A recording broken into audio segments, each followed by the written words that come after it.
17-year-old Sage Martinez had learned to keep her heart light, like the boxes her mother refused to fully unpack. They never stayed long, never planted roots. And Sage had always assumed that was how life worked, meant to be drifted through, not settled in. Her mother, Carmen, was an artist obsessed with color and movement, with light bouncing off buildings and clouds curling over deserts. She painted towns the way others remembered dreams, vivid, distorted, too beautiful to be real. They had lived in Los Angeles, Taos, Flagstaff, and Denver all within 3 years. Sage had made and lost friends like postcards, kept for a moment, tucked away in drawers, eventually forgotten. So when Carmen parked their beat-up Subaru in Santa Fe and said, "We're staying until May," Sage didn't believe her. She didn't believe her even more when Carmen added, "And I've met someone." Someone? Carmen was radiant, always laughing too loudly in galleries, wearing paint-splattered jeans like they were couture. But relationships? She flitted through them like canvases, intense, brief, and usually ending in emotional ash. "This one's different," Carmen said, eyes sparkling. "His name is Jacob. He owns a gallery near the plaza. He's quiet, kind. He grounds me." Sage listened, nodding, already preparing for the inevitable unraveling. "We're having dinner at his house tomorrow," Carmen added. "You'll meet his son." Sage's stomach tightened. She didn't want to meet anyone, didn't want to play nice. This wasn't her home. But the next evening, there they were, standing on the stone porch of a pale adobe home, surrounded by dried chili ristras, wind chimes, and desert succulents. The front door opened before they knocked. Jacob Lowell looked like someone who had known grief and had made peace with it. His smile was gentle, his handshake warm but hesitant. "Come in," he said. The living room was all warm tonus turquoise and clay and wood. Photos lined the mantel. Jacob with a woman Sage assumed was his late wife, and a boy with dark, introspective eyes. Then that boy stood in the hallway, taller now, lean, wearing a faded Tom Petty t-shirt and holding a notebook. "This is Miles," Jacob said. "Miles, this is Sage." Miles nodded, said a low, "Hey," and vanished into the kitchen. Sage wasn't sure what to make of him. Dinner was chicken enchiladas, baked by Jacob himself. Carmen glowed through the conversation, talking about her latest paintings. Jacob listened attentively, pouring wine for the adults and passing more tortillas without anyone needing to ask. Miles sat mostly in silence, chewing slowly, only speaking once when Carmen mentioned Van Gogh. "My mom named me after his brother," Sage said, picking at her rice. "Theo. Van Gogh wrote letters to him constantly. Said Theo was the only one who ever really saw him." Miles looked up at that. Just briefly. But something passed between them. Later, while their parents cleaned up in the kitchen, elbow nudges, laughter, water running, Sage wandered outside. The sky above Santa Fe was a masterpiece. No buildings to block it. No neon glare. Just stars. Thousands of them. More than she had ever seen in Los Angeles or Denver or anywhere else they'd lived. Miles joined her, hands in his hoodie pockets. "You don't talk much," he said. She smirked. "You don't either," he shrugged. "Don't have much to say." They stood in silence. "You ever name constellations that aren't real?" he asked suddenly. "All the time," Sage replied. "Stars don't get to choose where they land, but we get to choose how we connect them." Miles turned to her, something flickering in his eyes. Respect? Surprise? She couldn't tell. "That's actually really cool," he said. Sage felt something shift inside her chest. Just slightly. Maybe this wouldn't be just another stop. Maybe this was a place where she could let her suitcase unpack itself. 2 weeks passed in Santa Fe. Sage had expected to count every day like a prisoner scratching lines into the wall, but the days moved faster than she anticipated. School wasn't small classes, open windows, teachers who called her by her full name with care. Even the other students weren't bad. She'd even shared a lunch table twice. But home was trickier, because home now included Jacob and Miles. They didn't all live together, not yet. But Carmen spent most nights at Jacob's house, painting in his backyard studio, sometimes falling asleep on the couch while Miles watched silent movies with subtitles. Sage, in contrast, returned to the little rental house on Delgado Street, where the walls were still mostly bare, and her mattress sat on the floor. She wasn't jealous, not exactly, but there was something off balance in the way things were shifting. Carmen was glowing again, and that scared Sage, because it always ended the same. So when Carmen brought up moving in, not right away, just Think about it. Sage shut down. No, she said sharply, not even letting her mother finish. We'd each have our own space, Carmen offered gently. You could even help design your room, Miles said. I don't care what Miles said. Silence. Carmen's face fell, and Sage immediately hated herself for it. But the walls were up now. She couldn't take it back. I'm sorry, Carmen whispered. I just thought, but she didn't finish. The next day, Sage skipped school for the first time. She wandered into the plaza, hands in her pockets, head down, ending up at the Lowell Gallery without really intending to. The closed sign hung crooked on the door, but she knocked anyway. Jacob opened it, surprise flickering across his face. Sage, I just wanted to see the paintings, she lied. Jacob stepped aside. Come in. The gallery was quiet, filled with soft light and even softer music instrumental. Something like cello and desert wind. Sage walked slowly past pieces she hadn't noticed before. A photograph of a rusting truck in the middle of a field. A painting of the Rio Grande in winter. And then one of Carmen's works. It was titled, Temporary Shelter. It showed a pair of boots on a porch. The sky above was stormy, but the house glowed golden. A door cracked open. Sage stared at it for a long time. She painted that the first week she met me, Jacob said quietly behind her. Told me it reminded her of you. The way you look at places. Like you're always half ready to leave. Sage didn't respond. You don't have to like me, Jacob said gently. But you can trust that I won't leave her. Or you. Sage felt her throat tighten. You don't know how many people have said that. I don't, Jacob admitted. But I do know what it means when someone finally keeps their word. He walked away, giving her space. Sage stood there, surrounded by art and promises, unsure if she wanted to believe any of it. Later that afternoon, back at school, Sage found Miles behind the music building, tuning his guitar with expert focus. She hesitated, then sat down on the curb nearby. You skipped today, he said, not looking up. Didn't feel like learning. Miles strummed a quiet chord. You don't like it here, do you? I don't like pretending like it's permanent. He nodded. Makes sense. She looked at him. You do?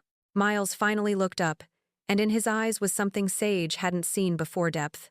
Yes, but pain too. My mom died 2 years ago, he said softly. Car accident. Out on Route 285. She was picking up dinner. Sage froze. I still have dreams where she walks in the door like it never happened, he continued. Like we're just between moments, and I'll wake up before it goes wrong. Sage didn't know what to say. She felt like an intruder into something sacred. I stopped letting people close after that, Miles added. Except Benny. And maybe now, you, Sage blinked. Why me? Because you're already halfway out the door, he said with a sad smile. That makes you feel safe. They sat in silence. Finally, Sage whispered, I don't know how to stay. Every time I start to get comfortable, I feel like something bad's about to happen. Miles nodded. Same. She looked at him carefully. So what do we do? He shrugged. Maybe we start small, like, you could come over for movie night on Friday. Sage tilted her head. That's starting small? He grinned. We're watching The Martian. Sage laughed just a little. Fine, she said, but I'm picking snacks. Friday came faster than Sage expected. She almost canceled 3 times. Almost texted Miles to say she had a headache or a last-minute school thing. But something, maybe curiosity, maybe guilt, kept her from backing out. The Lowell house was quiet when she arrived.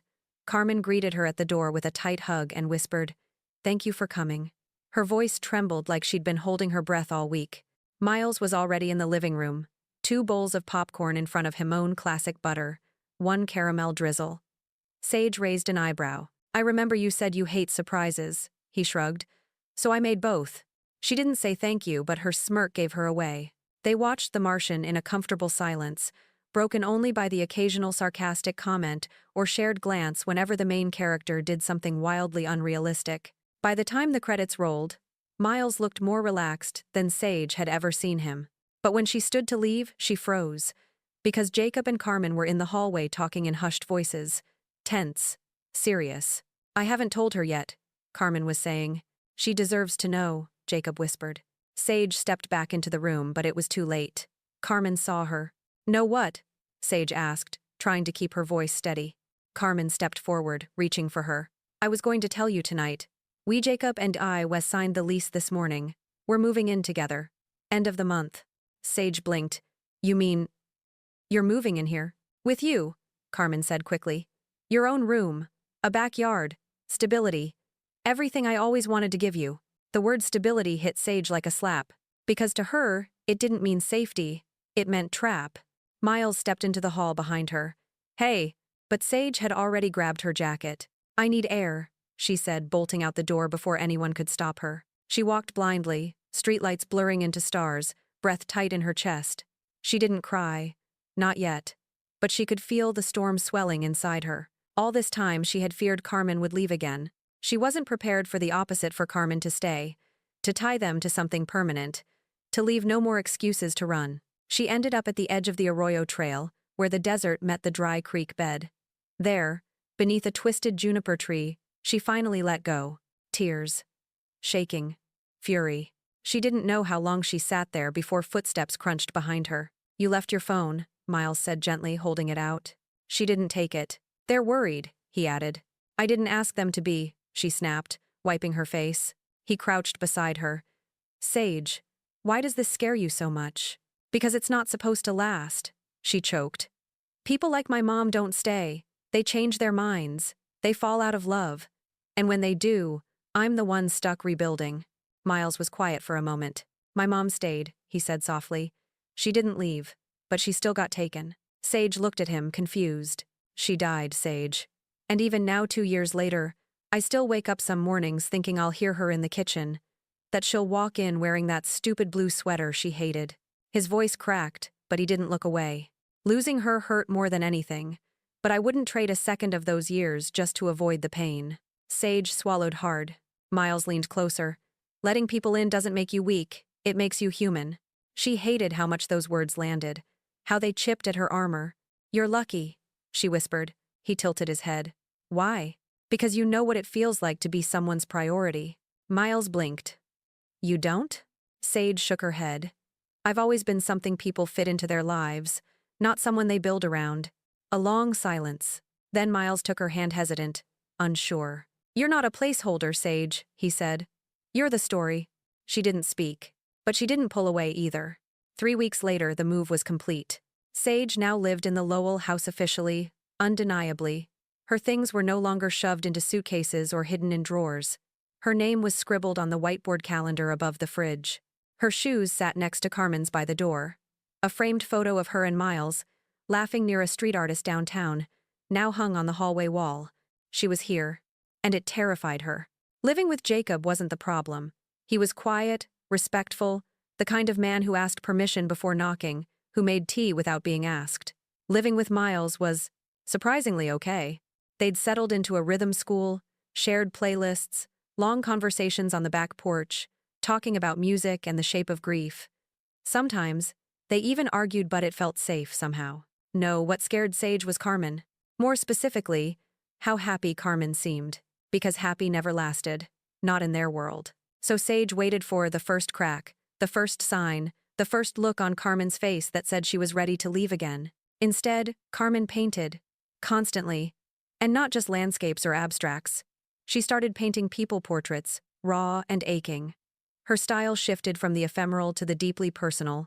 She painted Jacob reading in the sunroom, painted Miles with headphones on, painted Sage, too curled on the couch, asleep under a blanket she had sworn wasn't hers. One afternoon, while cleaning out the storage closet to make room for more canvases, Carmen asked Sage to sort a box of old notebooks and sketch pads. They're mostly mine, she said. From before you were born. Toss what you don't want. Sage dragged the box into her room and started flipping through it half-heartedly. Most of it was Carmen's chaotic handwriting quotes, art ideas, maps of color theory.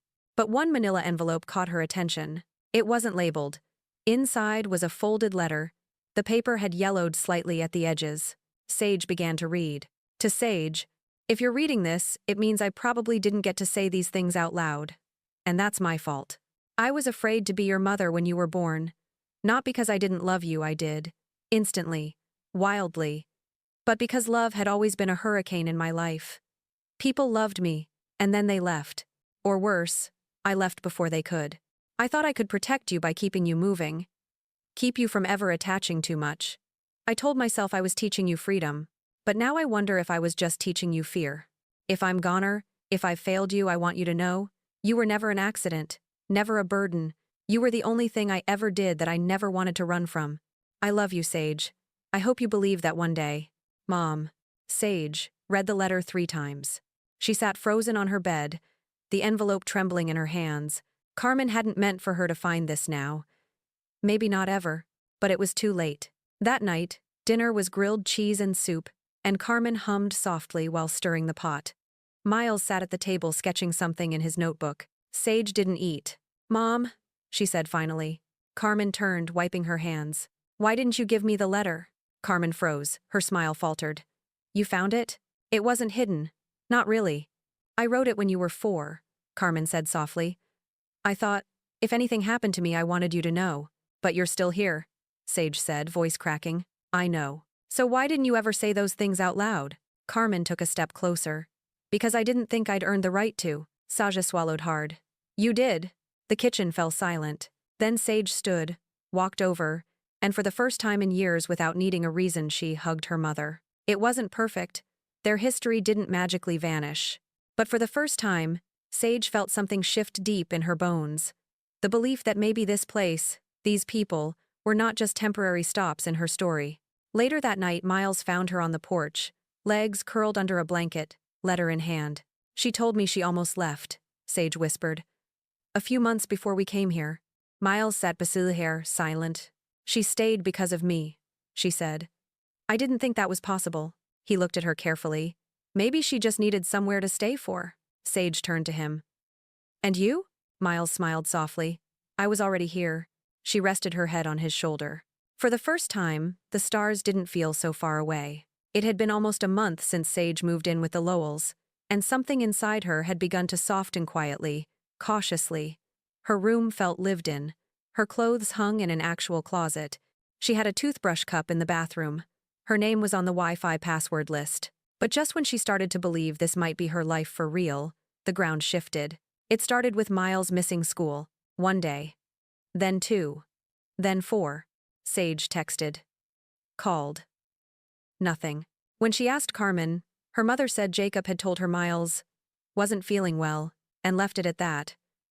But something about the silence felt wrong. Not sick wrong, Miles wrong. Finally, on the 5th day, Sage had enough. She walked straight to Miles's room and knocked. No answer. So she opened the door. He was sitting in the corner, headphones on, sketch pad on his knees. But the pages weren't music notes or space drawings like usual. They were dark, scribbles, black charcoal, angry lines, torn corners. Sage's stomach twisted. Miles? She said gently. He looked up, startled, like someone waking from a nightmare. What happened? She asked. He stared at her for a long second. Then he looked down at his sketchbook and said, She called. Sage blinked. Who? My mom's sister, my aunt. She found some of my old stuff when she was cleaning out the storage unit photos, schoolwork. She wanted to know if I'd ever thought about moving back, to Boston, to finish high school there, live with her. Sage swallowed. What did you say? I said I didn't know. A long silence. You didn't tell your dad? She asked. I didn't know how. Didn't tell me either. I didn't want to lie to you, he said softly. But I didn't want to hurt you either. Hurt you. The words rang in Sage's chest like a dull echo. You're thinking about it? She asked, more accusation than question. Miles ran a hand through his hair. I miss her, Sage. She's the only piece of my mom I have left. And I'm what? Just a placeholder? He looked at her sharply. Don't do that. No, you don't get to say that, she snapped. You're the one who told me I was the story, that this wasn't temporary, that people should stay. I know what I said. Then why are you even thinking about leaving? Because I'm scared too, he shouted. Okay? I'm scared of getting too comfortable, of loving this too much, and then having it ripped away just like her. The room went still. Neither of them moved. Then Miles whispered, I don't want to lose this, but I don't know how to keep it. Sage turned slowly, hands clenched. You don't get to be me, she said. I've already lived this story. I've already sat on the edge of goodbye every day of my life. I thought you were the person who made it safe to stay. I am, he said quickly. No, she said, voice breaking. You were. And then she walked out. That night, Sage sat on the back porch, alone, wrapped in a blanket even though the air wasn't cold. Her mind raced in 1,000 directions. What he meant, what she felt, what it would mean if he left. Carmen came out and sat beside her. Trouble with Miles? She asked gently. Sage didn't answer. Carmen reached into her coat pocket and pulled out something small folded paper. A note. She handed it to Sage. I found this yesterday. It's addressed to me, from your dad. Sage froze. My dad? Carmen nodded. He wrote it before he left. I never gave it to you. I wasn't ready. Sage unfolded the letter. Carmen, I'm sorry I couldn't stay. I'm sorry I wasn't stronger. But please tell her when she's old enough that I loved her. That she wasn't the reason I left. That she saved me, in the ways I didn't know I needed. I just couldn't save myself. T. Sage stared at the paper, then folded it slowly. He left anyway, she whispered. Yes, Carmen said. But that doesn't mean you have to. Sage looked at her mother. What if he was the start of all this? The reason I can't trust anyone? Then maybe it's time we stop giving him that power. Sage exhaled, shaky and slow. The next day, she didn't speak to Miles. Not at school. Not at home. But that night, she found a small box on her bed. Inside was a drawing. The two of them sitting under the juniper tree, heads tilted toward the sky. Underneath, in Miles's handwriting, it said, You're not a chapter. You're the plot. The days after the drawing passed like slow-moving clouds still, quiet, uncertain. Sage didn't immediately respond to Miles's gesture. She carried the drawing with her, tucked into her journal, but said nothing. Not yet. She needed time to think, to feel everything fully, to ask herself the hardest question. If he left, would I still stay? The question didn't have an answer. Not then. On Sunday morning, the house buzzed with breakfast energy. Jacob made blueberry pancakes. Carmen danced barefoot in the kitchen. Miles sat at the table, sketchbook closed, coffee going cold in his hands. Sage sat across from him. They didn't speak. After breakfast, Sage asked her mom if she could borrow the car. Carmen hesitated, then tossed her the keys. No questions. That was how they worked, now less friction, more trust. Sage didn't drive far. Just out to the edge of the desert trail, the one where she'd gone when things first started to shift. The air was crisp. The sun climbed lazily over the mountains. She walked until the city sounds faded, until it was just her and the wind and the earth. Then she sat beneath the same juniper tree and opened the letter from her father again. She read it slowly, then folded it once more and buried it in the sand beside her. Not as an act of rejection, but as a letting go. He had left. But she didn't have to carry it anymore. Later that afternoon, she found Miles sitting on the back porch. She joined him without a word, dropped the drawing into his lap. I want to be the plot, she said. But I don't want to write it alone. He looked up, hopeful. You won't have to. I'm scared, she admitted. I am too. But I'm more scared of never choosing anything, she continued. Of always running. Because it's easier than staying and risking the pain. Miles nodded. I haven't told my aunt no yet. I wanted to. But I didn't want to say it until I knew I meant it. Sage raised an eyebrow. Do you? He took her hand slowly, threading his fingers through hers. Yeah, I do.